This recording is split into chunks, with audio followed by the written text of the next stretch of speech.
Steph Foxwell has a very interesting point. Says, what wounds that need contextualizing? The past is not a wound. Prince Albert made many anti-slavery speeches, indeed he did. Being ashamed of the past is ridiculous virtue signaling. We are not better than them, just different. We have benefited from progress. The left is pushing iconoclasm so they can rewrite history under the pretense of being sensitive to the permanently offended special groups. Well, I think it's very interesting to look at and consider the nature of iconoclasm, the smashing of images. The phenomenon has occurred in various historical contexts, often driven by theological, political, or social motivations. And of course, I mentioned in the thing about the Albert Memorial that there was a tradition in ancient Rome of replacing the heads of the emperors you didn't like with emperors you did like. And the same thing with philosophers and statespeople, minor statespeople. Their heads were just lobbed off and new heads were placed. In fact, statues were designed so the body and the head were independent of one another.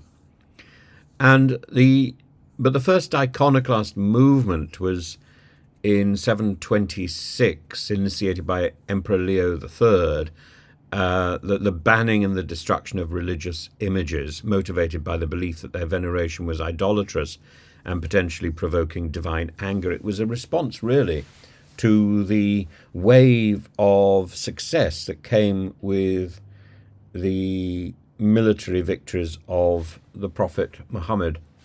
And the Byzantine court looked across to Saudi Arabia and thought, well, why are they being so successful?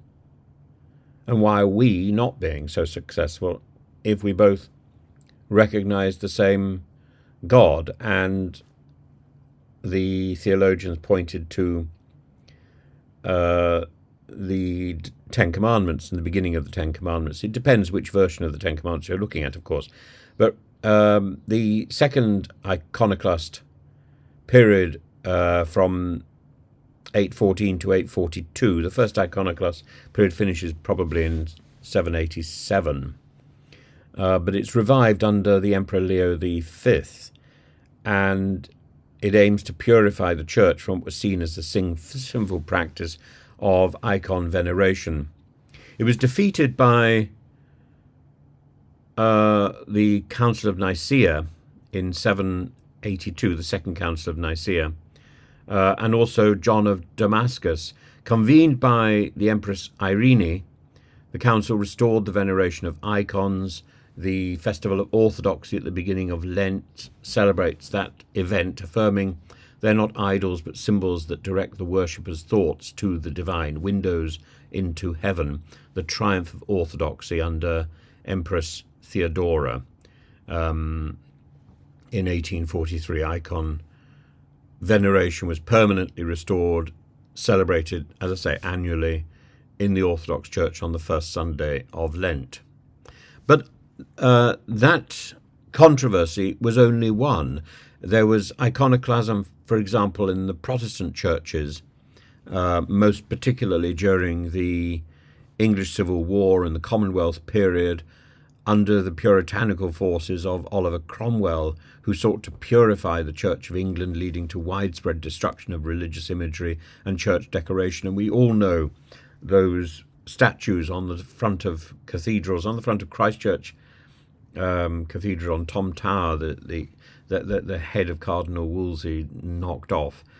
He wasn't a saint, of course, but the idea of beheading statues. And it was defeated by the restoration of the monarchy in 1660 with the return of Charles II. The puritanical ban on religious images was lifted, and traditional Anglican practices, including the use of icons and church ornaments, church adornments, church vestments, were reinstated and then amplified during the Oxford movement in the 19th century. The modern iconoclast controversy comes with the Black Lives Matter movement and the thrusting of statues into the sea. The statue of Edward Colston, for example. The monuments associated with things we reject, like slavery, colonialism, racism, have been targeted for removal or destruction. It doesn't matter whether they're toppled by the people or quietly removed by museums and councils. It is iconoclasm. And the removal of these statues has sparked intense debate over history, memory, and heritage, and some argue for their removal as a rejection of racist legacies, while others see it as an erasure of history. I fall into the latter category, of course, and I don't think removing a statue rejects or condemns racism. It simply hides our history. Various local authorities have responded differently, some protecting the statues through legal means, like Priti Patel, others facilitating their removal, and or putting things in a museum as if that contextualizes them. No, these statues are public property. And it's not just the statues, it's also the buildings that go with them. Like, for example, the other day I was in Oxford and I looked up at the facade of Oriel, and there, in all his glory, is Cecil Rhodes. Still there. And rightly so. And that is a statement of history, and a statement of the power of these pernicious individuals.